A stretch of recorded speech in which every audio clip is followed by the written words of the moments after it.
happening mainly across developing countries, and why this has been happening. And the various speakers will speak to specific areas and aspects of social media taxation and what the consequences have been. So the basically, yes, on the next slide, when we talk about internet affordability, I think it's important to look at what do we mean by internet affordability. Affordable access is part of the universal access in the SDG 9, and where countries have signed up to the strategic development goals set up by the UN. So with 50% of the world yet to come online, governments should be fast-tracking the process of ensuring that their citizens are not left behind. So when you want to talk about access and affordable access, what the UN Broadband Commission has adopted, which is also the A4AI universal target for affordability, is that no one should be spending more than 2% of their average monthly income on 1 gigabit of data. So this is the benchmark for affordability that's going to run throughout this webinar, and this is a universal accepted target for affordability.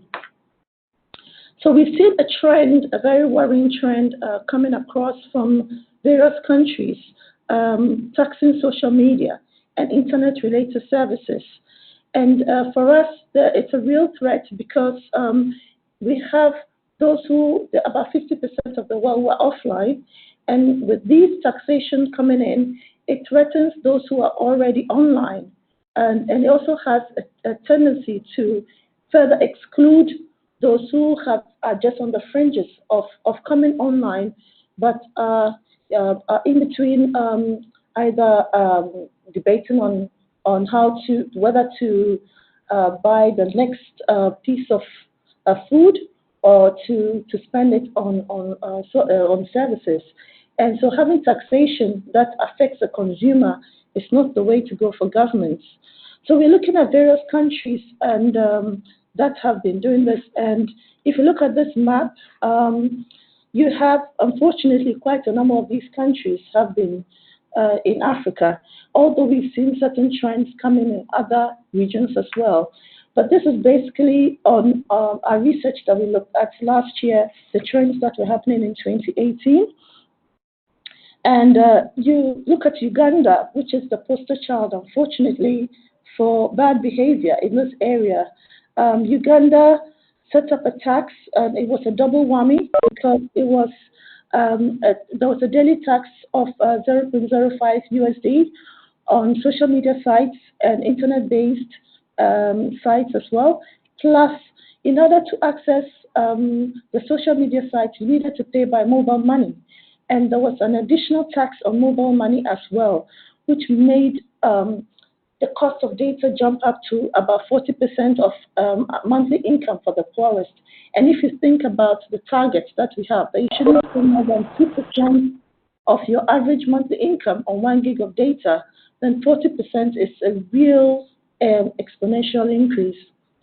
Then Zambia. Zambia also planned a levy, a tax of about 3 cents on social media use. And if you consider, you might think, oh, this is a minute amount. But if you think about the fact that 1 gig of mobile data was already 6 times, that's 6 times above the average target that has been set, the 1 for 2, then you do realize that this was going to impact consumers negatively. Another country that, in a slightly different way, had come up with taxation on social media was Tanzania. And in Tanzania, it was a blogger tax. It was slightly different in the sense that it focused directly on a particular group of people, those who were creating content for the online space. So not only were they driving away consumers, those who were consuming the content, but they were also driving away those who were creating the content. And in the case of Tanzania, the bloggers had to register with a regulator in order to be able to use in order to be able to create content. And the cost of registration was about $44 to start with, and then by the end of the year, you would have spent about $440. And then, if you defaulted on any of this, you were liable to 12 months imprisonment or a fine of about $2,500. So clearly, it was very exorbitant, and it created problems for bloggers and has driven quite a number of them offline as a result. In the case of Kenya, it's slightly different because even though there's some form of taxation, it was a proposal that was on levies on telecommunications and as well as mobile money transfers.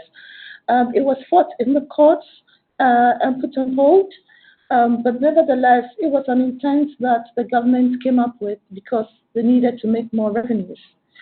Then in the case of Benin, in Benin in particular, there was a levy of 5 safer per megabyte on social media sites messaging. And when you calculate it, we estimated it in looking at our research that we did, it was going to shoot up the cost of services to about 250%, 250% increase on the 1 gigabit of data, and definitely that would have just destroyed the way people consume the internet. Thankfully, after much protest and engagement, the government decided to cancel this tax. But nevertheless, it just shows that there's been an intent, and we'll do a deeper dive on that in the later slides. So why are governments looking to do this, to tax consumers? Why are they trying to impose this form of tax? Basically, governments need money. And in the past, traditional telcos have always provided money in the form of very expensive spectrum auctions, other revenues that come from the industry. But then the thing is that the model of communications is changing, and now content is king. And with that, we've got new commercial models, which means a more creative thinking needs to come from policymakers. Now, governments are trying to justify this kind of taxation going directly on consumers as a way to curb loss of revenue from the legacy and traditional telecom companies. And we would see whether this is true or not, because there's also the perception that telecom companies are the social media sites and OTT companies are freeloaders. And governments justify this kind of taxation as a means to create a fair and competitive playing field. Again, we would find out from research whether this approach is legitimate. And in some rather bizarre reasons, it's to reduce gossip. And this was in the case of Uganda, where the president indicated that there were just too many loose cannons online, and this was a way of ensuring that people were more responsible. Similarly, in Tanzania, it was a way of curbing free speech and to moderate online content. So there are very reasons, but we have shown that the impact on consumers has not been positive. So what's the real impact of all this social media taxation on consumers? And what should governments be doing differently? So the unintended consequences of this is that we've seen that there's been an erosion of data revenues from the telecom companies. And so when it was starting, for instance, in Uganda, the mode of collecting this tax was through the telecom companies, either through the purchase of data bundles or through the uploading or visit of sites, and the telecom companies were acting more like the tax conduit. for the government. But then they have also realized that this is beginning to hit their bottom line and the revenues. And you will see that in the research that comes up after this. Consumers were the hardest hit as well, as internet affordability became more expensive. We also do realize from our research that these taxes are short-sighted. So whilst you can make money initially in the first few months, afterwards you see that the sorry, apologies. As more people go offline, revenues start to dwindle, and it starts affecting um, the government revenue base. And finally, we start seeing that there are deferred economic advantages because as more people are driven offline, you lose the creativity that would have come with having affordable internet for people to be able to develop and consume content. And also, you would see that certain marginalized groups tend to be hardest hit and are most likely to delay getting the benefits of the internet. So there are more consequences that will come up in the discussions that we are going to ensue. I would we'll now look at a deeper dive on one country, that's Benin, and what the consequences of the taxation on social media that was later cancelled would have been, and what the recommendations are.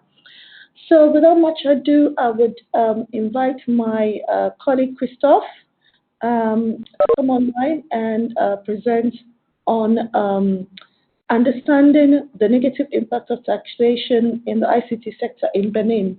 And hopefully we'll be able to have a greater understanding of what went on and what the impact would have been. So Christophe, take it over from me. Thank you very much, Eleanor. We conducted a study on Benin together with FYI directly in the aftermath of these taxes being announced. How do I move the slides forward? Can you hear me? Hello? Hi, Michael is moving the slide, so okay. I hear you very well. Perfect, thanks. So in September 2018, the government of Benin introduced new taxes. One tax was on OTTs and one was a general tax. The general tax was a 5% tax on the pre-tax price for voice, SMS, and internet. And the specific OTT tax was 5 CFA per megabyte of data used for accessing OTTs.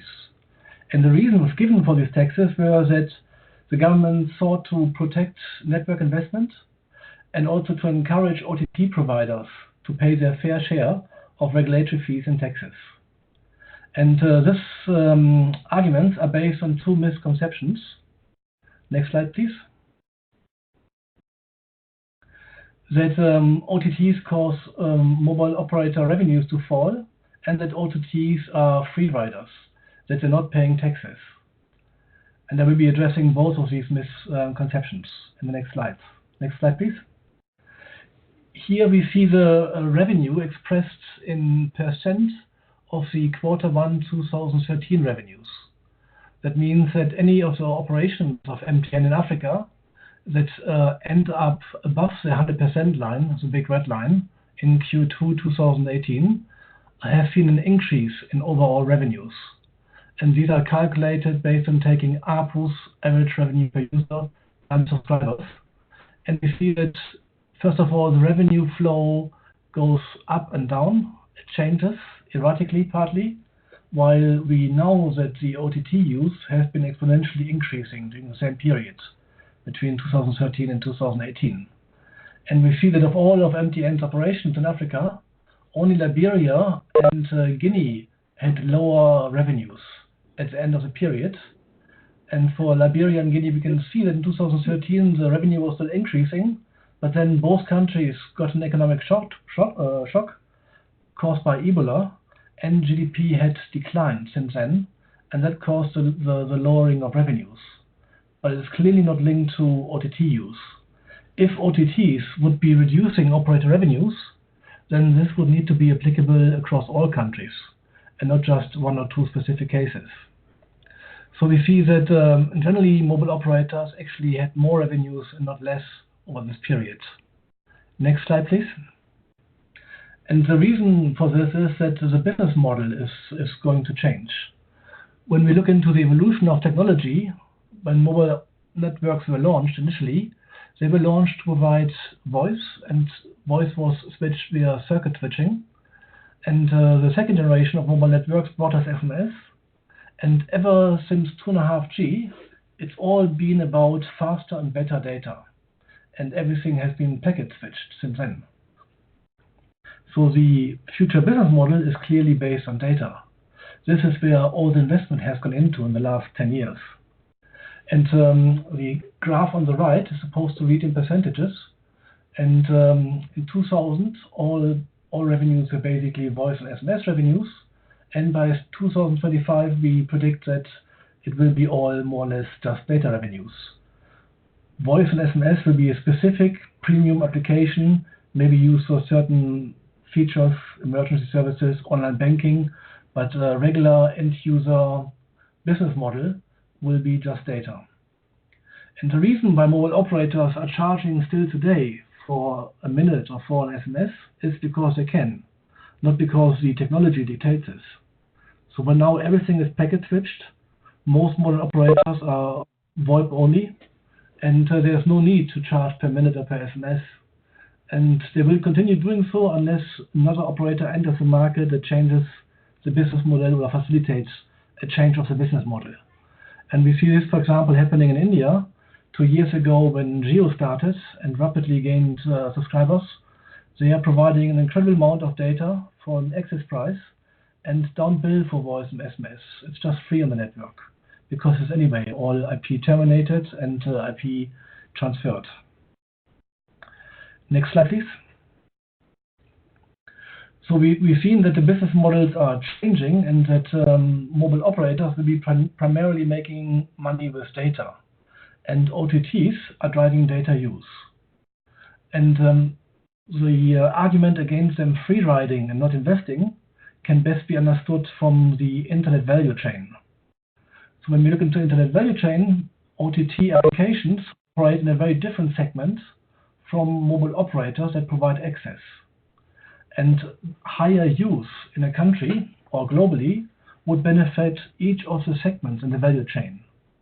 We know that OTTs are driving demand for mobile broadband, and therefore Apple and Samsung are selling more smartphones, mobile operators provide more data services and make more data revenues. The enabling technology services, web hosting, payment platforms all benefit, and social media can make more money from advertisement. So more use generally benefits all of them. And if I weaken any of the segments in the value chain, other players will also be affected. So mobile operators, first of all, benefit from OTTs. And if they criticize OTTs for not being taxed or not being regulated, this is because their value chain segment is very different. Mobile operators build radio access networks. They require scarce resources, operating licenses, spectrum licenses, site access, and so forth. While OTTs operate in the cloud, their application on top of the internet that invest into data centers and content distribution networks, and not into the aspect that mobile operators invest into. So both parties have their own tax arrangements, investment requirements, and also business opportunities and business risks very specific to their value chain segment. So neither are they free riding, nor are they dodging taxes. And mobile operators actually rely on OTTs to drive data demand. So both arguments can be considered to be false. Next slide, please. Then if we look into the taxes from a tax theoretical perspective, taxes are supposed to be ideally broad-based, take into account externalities, they should be simple and enforceable, don't distort competition, and ideally be progressive, so that poor people pay less than rich people. The OTT taxes initially launched in Benin are neither of this, are not following any of the best practice principles. They're neither broad-based, they're singling out the ICT sector, they didn't take into account externalities, the increase in broadband prices, therefore the lower broadband adoption and use, and the resulting negative consequences for economic growth and job creation. And they were also not easily enforceable. While it's simple, it's very difficult to distinguish different types of data. And the way they were implemented, we are also distorting competition. So by just charging a tax to mobile operators only means that Wi-Fi use or other broadband use would be excluded, and users may then tend to then shift some of the traffic to other forms of internet access. And the taxes were regressive, not progressive. That means poor and rich pay the same at any usage level. Next slide, please. What we are arguing is that when these taxes are being implemented, it has an impact.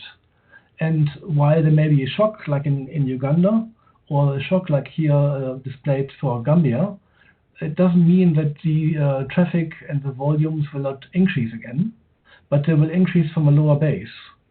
In the case of Gambia, which is displayed here in the figures, we see that the tax introduced on voice in Q2 2015 led to a reduction in traffic, but then it started growing again and surpassed the initial value. While for SMS, the introduction of taxes led to a stark reduction in SMS traffic, and even though it grown again, but it's grown on a much lower level and never regained its previous levels. And this is because there was an alternative available to SMS in the form of WhatsApp and other OTTs, most likely. So the argument is that a tax may lead to a reduction in use, in adoption, or may slow it down, but it may still be increasing. In our discussions with policymakers, they would say, like, we introduce a tax and you see it's still increasing. But then the argument is, yes, that's true, but it increases from a lower base. And therefore, this drop in base has an economic cost. Then we were looking into what this drop in cost would be looking like. Next slide, please. And first of all, we had to establish what type of price increase does this tax entail. And here we're computing the price increase for 100 megabyte, 500 megabytes, 1 GB, 2 GB, and 5 GB monthly usage. And we displayed the figures for 2018 Q2. And we can see that the 5 CFA for 100 megabytes would have been a 500 CFA tax, and nearly $1. And the tax from $1.8 then increased to $2.7, which is a 48% increase. Looking at a 1 GB use per month, suddenly the tax would be 5,000 CFA, and that is the equivalent of $8.8. And the original price for a GB was only 7.3. So the overall effect would have been more than doubling the price for 1 megabyte access. And the tax was just applicable to OTT traffic, but if one looks into the content that is being mostly accessed by internet users in Africa, we find that OTT make up the majority of content. Email doesn't take much. YouTube, Facebook, FaceTime, WhatsApp, all the social media take a significant part of the content. And therefore, a user using the internet intensively is likely to face these type of price increases due to the tax. Next slide, please. So with such a big increase, one would then need to calculate elasticities to find out by how much broadband adoption would be reduced, which of course we can't do because the tax was never really implemented. But we can do a theoretical consideration. And looking at various studies that have been done across Africa and different other countries, we see that the impact of a 10% increase in mobile penetration varies from 0.8% to 1.5% of additional GDP growth. And applying these figures with effect sizes to Benin, next slide please. Over 5 years, we would see that a 10% increase in mobile subscribers would bring about $670 million over 5 years. And based on the tax to GDP ratio of 15.4%, which was the latest figure for Benin, that would yield another 103 additional million taxes. So if we would have expected a 10% drop then we reverse the logic. Instead of the increase, we look at the decrease. That could then potentially be a foregone GDP growth of 130 million at a 10% drop, which is foregone taxes of about 20 million. And if it would have been a 20% drop, it would have been 260 million loss in foregone GDP growth and $40 million as foregone taxes. So in conclusion, next slide, please. The briefly introduced and withdrawn taxes would have resulted roughly in 260 million less GDP and 40 million less taxes for the government just in the first year. And this is an accumulative impact. So this will also have been felt over the subsequent years. And it's not the role of the government or regulators to protect the private sector from technical evolution and changing business models. Rather, regulators should facilitate technical evolution and modernize, for example, the licensing regime and the spectrum management. So the state and the public sector cannot predict how the private sector should be running their business. And if they would try to, it will always have negative economic consequences. The ICT sector should be used to grow Benin's economy, jobs, and tax base. The more citizens that have broadband access, the easier it will be to serve them with e-government, e-health, e-education services. And this will bring along economic growth and development. The government of Benin needs to be lauded of having listened to its citizens and ICT sector stakeholders and for cancelling the tax after it's being issued. The lesson that we can learn from Benin is that governments should do a very detailed tax impact assessment before issuing any new taxes. And they would need to look into all the unintended consequences and also to consider how much tax will I actually achieve from having this tax implemented. Thank you very much. Thank you very much. Thank you very much, Christophe. It's very interesting to see what the foregone GDP growth would have been of about 260 million USD and foregone taxes of about 40 million USD. So we really need to commend the government of Benin, as you mentioned, for this, for listening to its citizens.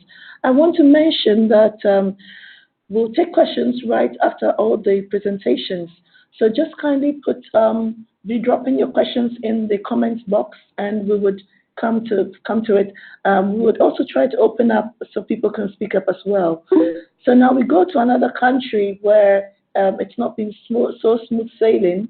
That's Uganda, and we're very happy to have Wakabi from CIPESA speaking to us. So Wakabi, please take it up and let us know how CIPESA has worked in trying to get to try and engage on this issue, and how it's been advocating for ending this tax in Uganda. Thank you, and I hope you can hear me. Hi, everyone. Yes, I can hear you. We can hear you. Please go ahead. Excellent. Thank you. So, as mentioned earlier, this tax was introduced in this financial year, effective July 1st. And it arose from a presidential directive that both spoke of the need to raise revenues for the national treasury, which seemed like a noble cause, but also talked of the need to curb gossip and rumors. And there have been very many infractions in the past and in the present, where the government has undermined digital rights and undermined freedom of expression online, which obviously created a bit of suspicion in the minds of many that the intention of the tax may not have been entirely about revenue issues. It sounds like a very small tax, obviously, to some people, because it is only 0.05 USD per day for any user, but that is on top of buying data. So in a country where the average revenue per user is in the region of $2.50 per month, that includes what someone spends on voice, on data, and on SMS. It means that today, after introduction of that tax, one has to pay the $2.50 plus $1.5 but they will be able to get a smaller basket of voice, data, and SMS. And that is because, as is shown on the next slide, at the time the social media tax was introduced, Uganda also introduced mobile money tax and also raised excise duties on telecom services. So obviously, that is a problem in terms of how affordable ICT goods and services are going to be, especially given that affordability was already a problem in Uganda, having one of the highest prices for both data and voice, and also already having had one of the greatest rates of taxation on ICTs in the world before these new taxes were introduced. So what CPESA aimed to do in that regard was basically to make the case that this tax was not prudent, this tax was going to be counterproductive, it would undermine efficiency within the economy, undermine innovation, undermine affordability, but also undermine the freedom of individuals to express themselves. So we aimed to show in the activities, which I'll mention a little subsequently, that first, it was improper for such a policy to be introduced without presenting evidence to support the justification for this policy. There obviously has been the reasoning that OTT services eat into the revenues of the licensed tax-paying operators, that their people are making voice calls, people are SMSing, are making messaging on over-the-top services rather than spending on the telecoms. But there was no evidence at all which was presented by the government to back this up. And there was no evidence either to show that the tax as an alternative would be able to address this. So what also we tried to do then is to make the case about the retrogressiveness of the tax, as I said, how it hits affordability and access. And like many others who have looked at this tax and spoken before me, we made the case that affordability for the lowest income earners would be hit the most and would be hit more immediately. So we have also tried then to galvanize efforts to advocate against the tax and encourage government to take various other measures that would promote affordability, promote innovation, and inclusion.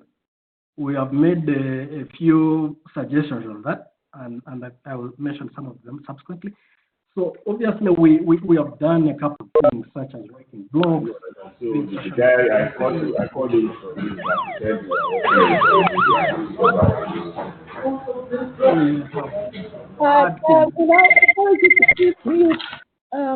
please mute when you're not speaking, please, so that the speaker can have an uninterrupted time. Thank you.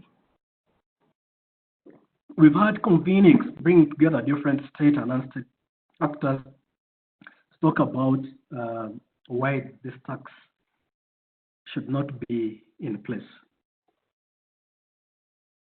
So here are a few of the messages which derive from what I've spoken about in terms of what is it that we have been communicating about this tax as we do awareness campaigns, as we do advocacy. One is that the poor are the most affected and that they're likely to drop off in terms of usage. Either stop using completely or use much less internet.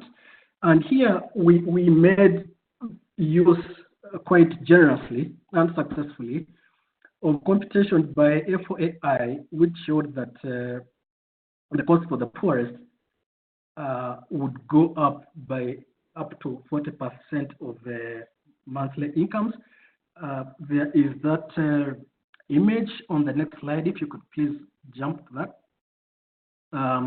We have found that data, images, evidence has really been very, very useful in the meetings and campaigns and advocacy that we have conducted, regardless of who produced it, as long as they're a credible organization. So this is quite powerful in delivering the message that this tax hits the poor. This is how it hits them. They are likely to not be able to use, or they will use only minimally. Second, we have also had the message that the tax hits the economy overall, including tax earnings. Again, here we have made generous use of a study by Chris Stock, who also attended one of the dialogues we had in Kampala around this tax, which shows that the OTT tax is going to lower tax revenues. It may cost, an arm and a leg in foregone GDP growth, and that in fact, overall tax earnings outside of the telecom sector could go down as a result of this tax. And when you look at the image on the next page, that shows us how the tax affects the incomes in terms of how much the people in different parts of the country have to spend in order to be able to pay this tax as a percentage of their incomes. The other message we have made is that, and that's on the next slide, is that social media matters a lot, as do digital rights. So in Uganda, social networking sites are an entry point to the internet for many users. And therefore, the tax hitting affordability obviously hits broader internet use while stifling various freedom of expression. Various studies have shown that majority of Ugandans, the main use for the internet is around social media. But even for many that it isn't, social media has been an entry point. And so what we have done is to, next page please, is to try and amplify in various ways the effects of the tax. And I will mention on the three and then I'll conclude. On inclusion, the UCC conducted a study, UCC being the telecoms regulator in Uganda, at the end of last year, and earlier this year they produced a draft and called for comments on it. That study showed that following the introduction of the OTT tax, 66% of people with disabilities said their use of social media had declined. 26% were no longer using social media, and only 8% had not changed their usage levels. So obviously we made a submission to UCC in February of this year where we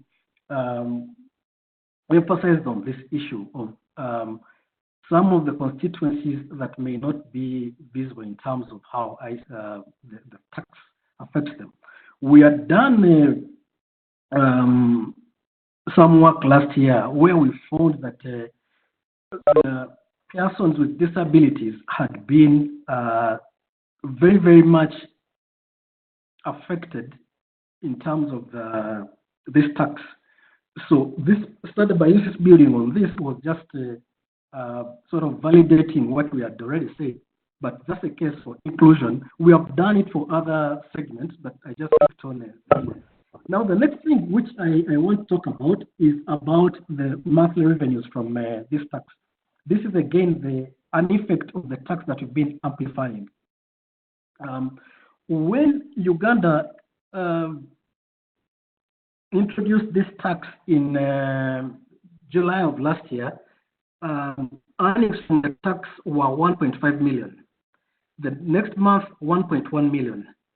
September, 1.08 million. Now, the earnings from the tax have continued declining. That is, those are figures from the communications regulator. We have really also interrogated this a lot and explained it and made the case that the projections which you had are nowhere near what is actually emerging. And I'll tell you,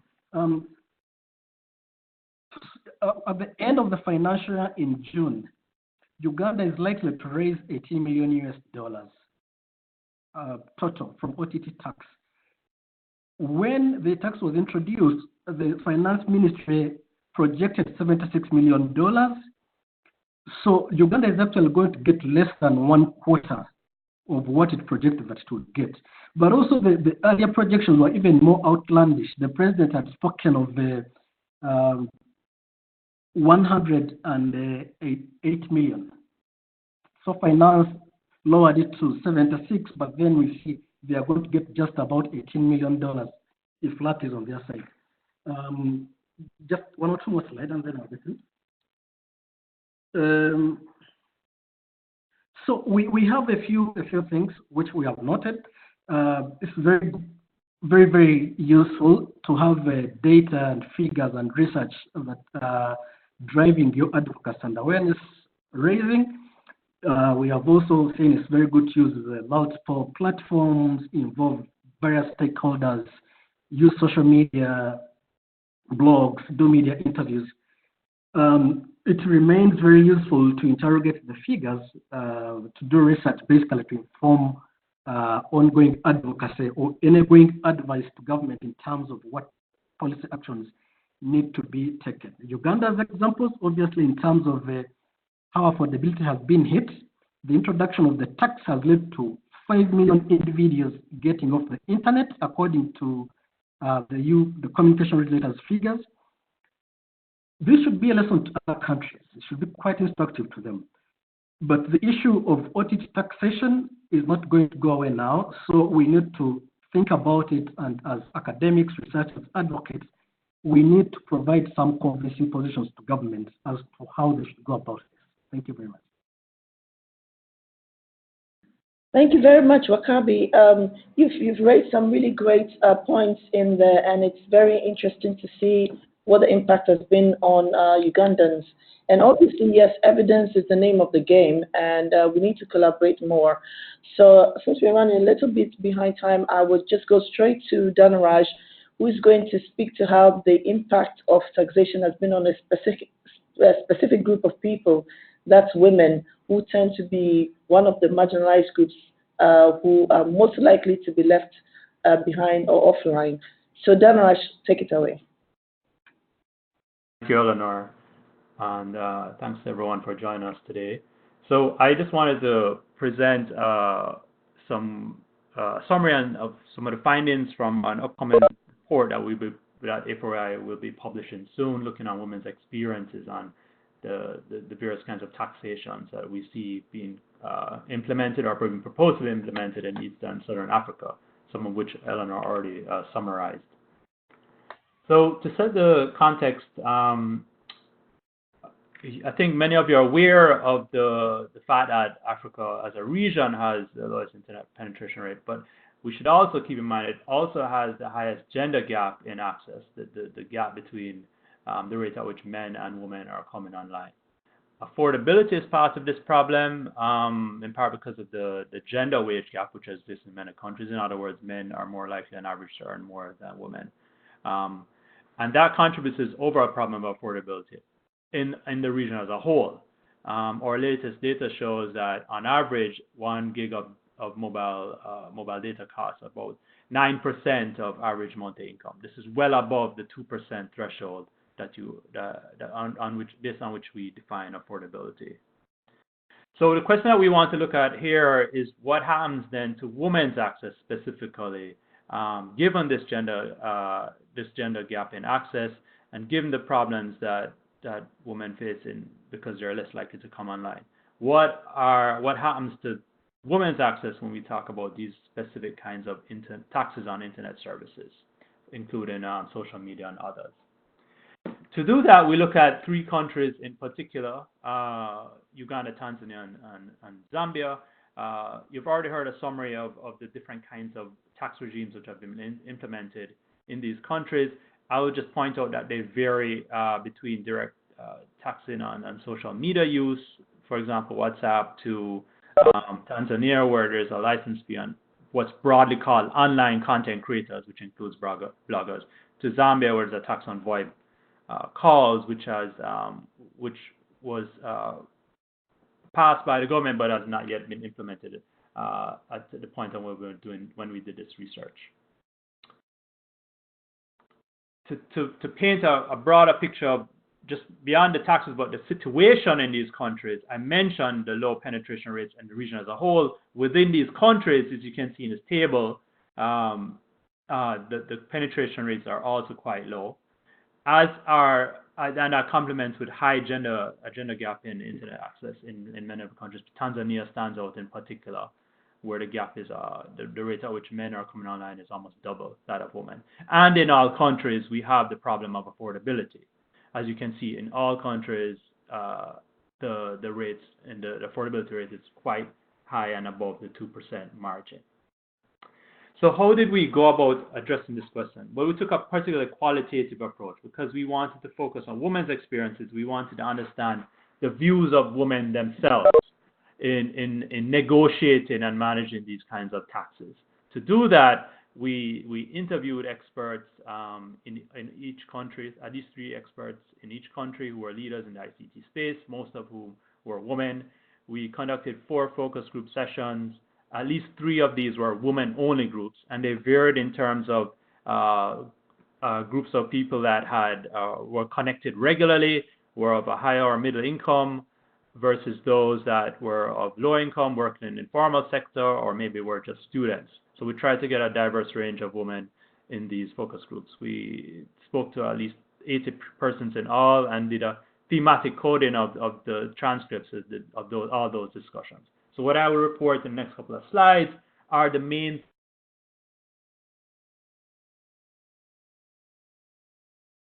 so the first point that respondents highlighted in several cases was the fact that, first of all, they felt that the governments failed to effectively communicate why these taxes were being put in place.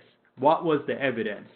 In fact, in Zambia, for example, respondents argued that although the government, for their part, said that the taxes on VoIP would be the voice over internet, voice over IP services was needed, there was no evidence to back this up on the government's part, and this led many people then, among the respondents that we spoke to question the rationale behind this. They were also, and this is across all 3 countries, felt like there was little consultation or awareness of why these taxes need to be collected and what is it for and why users must pay for it. So in many cases, the reaction that we got was that there was a sudden imposition of these taxes and it was not clear why these were needed. The next point that came out from these discussions reflects something that's already been mentioned by both Christophe and Wakabi, and that's in the ability of people to actually cope with these kinds of taxes. That varies largely by socioeconomic status, age, occupation, and gender in particular, and so on. In other words, there was the people that were most likely to be impacted by these taxes, according to respondents, were going to be women, particularly those who are permanent sources of income, young people who are dependent on other people's income, people that had low literacy levels, and of course, poorer people. As you can see from the quote there, this particularly impacted people with low income and those in the informal sector. One woman's reaction that we quoted here was that she had to literally go offline for a week because of the imposition of a tax in that country. To contrast with that, we did get reactions, particularly from people of a higher income background, who said that they felt that this was a less of a burden for them. Okay, and the third finding, the third major theme that came out of this was around the fact that the taxes targeted a means, particularly by which low-skilled women could access the internet. And what I mean by this is that we mentioned affordability being a challenge. Several years ago, when the Web Foundation did a large-scale survey in low-income urban areas in 10 countries, we looked at some of the barriers that women themselves reported for not being able to access the internet. Affordability is, of course, one. But the other major one was in terms of skills, having the right kinds of skills to use these internet-based services. Now, many social media applications provide very simple, easy-to-use interfaces. And this is important for people who have low skills and who are therefore rely on those simple interfaces to access the internet. When a taxation regime is put in place that directly makes it more difficult to access those kinds of applications that require limited skills, you then therefore directly negatively impact access of people with low skills to access the internet. And this is a problem that's highlighted here. This is a problem that affects women in particular and therefore impacts negatively on their access. Next slide, please. Thank you. So the other point that was raised throughout our discussions was on the issue of civic engagement. For many people, using social media applications, blogs, or other kinds of internet-based services is an important way for them to maintain their civic engagement. This is also important for women's rights groups themselves, using various forms of ICTs to maintain their work and their advocacy efforts. As one participant noted here, their reaction, their perception was that the taxation was in fact a direct attack on their ability to communicate and their freedom of expression. One of the rationales that was mentioned in an earlier slide in Uganda, for example, was the government felt that this was a way of reducing quote-unquote gossip. So this is the reaction that we see from some of the participants that when what we're talking about gossip, we're actually talking about people's ability to for people's freedom of expression online, and this is a direct threat to that. This is important, and I'll mention, and I'll come back to this later on, because as you can imagine, for a well-functioning society, for government and so on, we need to have these forms of engagement intact. Some other respondents also pointed out that even if we do not focus on the freedom of expression component as much, many governments are trying to encourage greater engagement in e-government services. And trying to and they themselves claim that they want to get more people to engage the government online, whether through these kinds of government to citizen services and so on. However, these kinds of taxes are run directly contrary to those kinds of arguments from governments. Next slide, please. Right, and then as we have mentioned, you have heard already, these taxes directly impact on local productivity, on national GDP, and so on. But they also, as you might imagine, have a direct consequence on the productivity of women-owned businesses. One of the stories that we collected through our interviews was the case of a group of women who work in the informal sector in Uganda who rely on WhatsApp to sell fashion and hairstyling services. And because of the tax on this service, on this online platform, they are no longer able to do that as a group, and they have to choose one person who pays the tax on their behalf and then can take photos of goods and services and sell and offer to consumers and so on. However, they argue that that is quite unsustainable, as you can imagine. So the impact is directly there on women-owned businesses as well, and it's a key point that we want to highlight here. And then the final key finding, and which again this relates to the problem of the nature of these taxes, is that many of the respondents are worried that what can happen here is that there's a potential to raise inequality. and raise it further. Even for people who are not connected, and again, we'll go back to a discussion in Uganda of a group of women in Uganda who noted that even though they are not able to use the internet now because, for example, they don't know how, as in there's a lack of skills, they still feel it's important for their children to be able to be online, and so they'll pay for that. But because of these taxes now, there is a greater burden on them, on their own family income, to provide that kind of access for their children. And so bear in mind that these are lower income groups, right? In some, as you can see from the quotes on the slide here, in contrast, when you look at some people, particularly female entrepreneurs, the one from Tanzania who was coming from a higher income background and is saying that these taxes are negligible to some extent, you can see the contrast in reactions.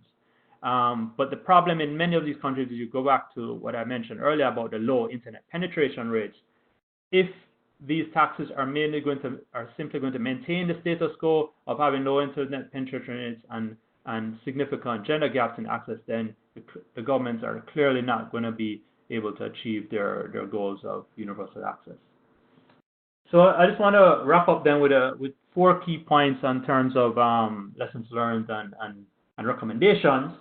One is that these tax policies, fiscal policies in general, should never be perceived as being simply gender neutral. In other words, they should not be viewed as having similar impacts on men and women, particularly in societies where we're talking about different starting points.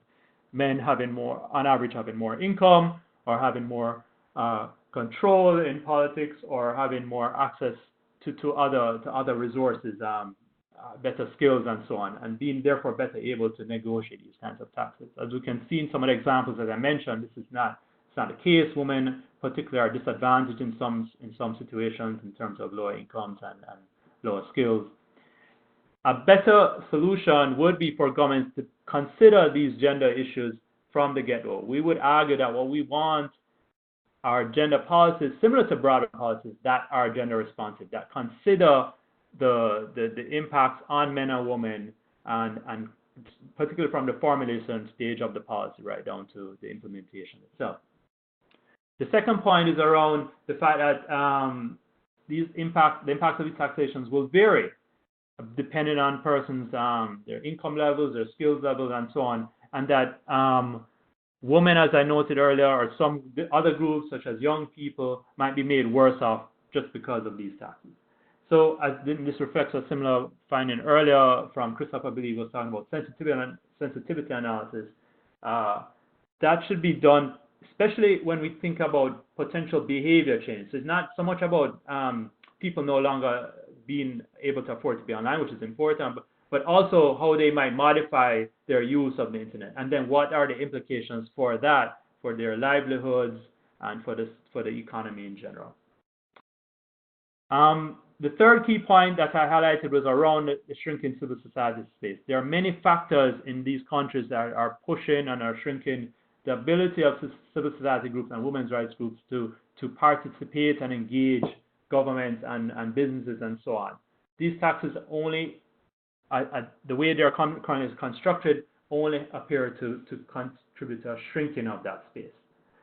So it's important that governments recognize that that policy development requires a well-functioning civil society group, including women's rights groups, and that any kind of consideration should, as with also having sensitive analysis that looks at impacts on specific individuals, should also consider the impacts on civil society groups, in particular women's rights groups that rely on some of these applications to do their work.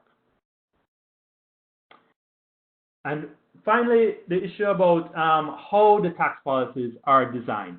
We've argued, and particularly some of the main views that came from the respondents themselves was that there was insufficient consultation in the formulation of these taxes. We would argue that it's very important that good policy making is for governments to undertake proper and representative stakeholder consultations to get a better sense of what the potential impacts are, and that leads into the other recommendations that I mentioned earlier. And then finally, that this should be based on evidence that can drive and help everyone, including the government, understand what are the potential impacts here. And with that kind of evidence, link it to clearer goals, clearer policy goals, not just in fiscal policy, but in broadband policy as well, including things like reducing the gender gap, achieving universal access, and so on. So thank you, and I think I'll stop there, and we can move to discussions. Thank you so much, Damaraj, for bringing a very different perspective and letting us all realize that taxes are not gender neutral, and taxation policies should take a very gender responsive approach. And obviously, we've seen the impact of taxation on women and what governments need to do differently. So let's go quickly to the questions and contributions. You can raise your hand if you want to speak, but there's a question here, Wakabi, whether there has been any research into Ugandans, what Ugandans do with social media. The concern is that the debate governments tend to have is that there is a negative connotation with social media. So could Sipesa let us know if there's been any discussion or any research on how Ugandans apply social media? I could answer that straight away. There have been some studies, obviously, which show many of the things that Ugandans do on social media. Having said that, I don't think it should be government's concern what people do with their own time on social media, as long as it is not illegal. Having said that, it's also the case that research has shown, for instance, that the main means of interaction between citizens and the government and government services in one of the ministries, the departments and agencies is indeed social media. So the question is very good, but the research has been done, which obviously the government can refer to if it wants, but as I said earlier, regardless of what people do that is legal, should not be a concern of government and should not be justification for imposition of regressive taxes. Okay. And I agree with that. So I think I don't know, Michael, do you see any hands up? If not, I could just call Michael Kende. You had a contribution to make. Hi. Yes. Well, I just put in there. Actually, I'd like to just go back on this previous point, and then I'll talk a bit about the bullet I put in. I mean, I think it's true at one level. When people are using social media, as long as it's not illegal, there shouldn't be a concern. I think that the comment also went to the economic impact of the use of social media. So if social media is being used to generate revenue, jobs, income, cutting it off can have a negative impact on GDP beyond just lowering the use of the internet. And I think that might be an additional issue that government should consider. They should also consider the lower taxes and lower revenues for the underlying data services that people are buying from the MNOs. Then the point I put in was just that there's been a lot of studies that, kind of in experiments and in life, if something is free, we respond to it by wanting more than we might if it was a very low price. So by imposing a tax even through the MNOs on the use of social media, usage is going to go down a lot more than one would think by the size of the tax. And that's not true just for all of these great socioeconomic and inequality reasons that were raised here. That's true in kind of any economy, that the imposition of a tax on something that's free, besides creating some administrative costs, is going to have an outsized impact on usage.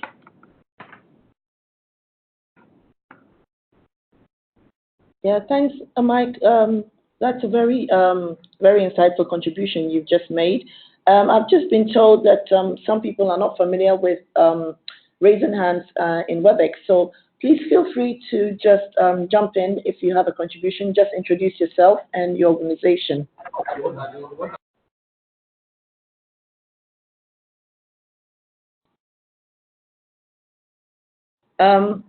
Otherwise, Xavier, I know you were making some contributions in the comment section. Would you like to say something?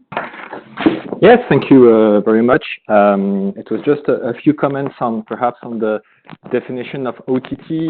We always struggle to provide some definitions of OTT. I'm quite interested by the definition that was provided by the BEREC, where they distinguish between three levels of OTTs, and basically the idea is whether or not they compete directly or indirectly with electronic communication service providers, which perhaps helps to better frame then the debate on the taxation between those different types of OTT services. I also had a comment on the impact on whether or not the OTTs had an impact on telecom revenues. Based on my experience and discussion with governments, stating too forcefully and too straightforwardly that OTT services do not have an impact on telecom revenues, sometimes it's difficult to get the message through. It's not always true, especially in countries where they have taxes on international incoming calls, and then governments may tend to stop listening to you, in fact. And if the point is that in the end you want to make sure that there is no taxes on OTT services, on the usage of OTT, the point of stating bluntly that OTT do not have any impact on telecom revenues is perhaps a little bit too blunt and needs to be better refined by econometric analysis. And my third point is that I fully agree with all the presentation and all the negative effects of the OTT taxation on the usage of OTT. But there is still the legitimate question for the government on how can they level the playing field between OTT providers and telecom operators. And that's not specific at all to Africa. I mean, any countries in the world have faced those kind of questions. So one suggestion is the idea pursued by the OECD of having some local registration for the OTT providers, where if they sell services such as ads, so I'm getting away of the free service as stated by Michael here. I'm getting really to the idea where they do sell services such as online advertising. Well, at least they do account for their VAT inside the country. Thank you. Thank you very much, Christophe. You made some really wonderful suggestions there. I think specific to the issue of the comments. Hello? Can you hear me? Xavier, who just spoke. Oh, my apologies, Xavier. So, Christophe, can you just respond to Xavier's comments about the OTT definition? Sorry. So first of all, the OTT definition by BEREC is very useful because it separates out the OTTs which are not telecommunication related, and also the category 0 and 1 separates out OTTs that are potentially competing with electronic communication services, and those that may not directly compete with them. For example, WhatsApp directly competes with SMS and voice, even though the way it's being provided is very, very different.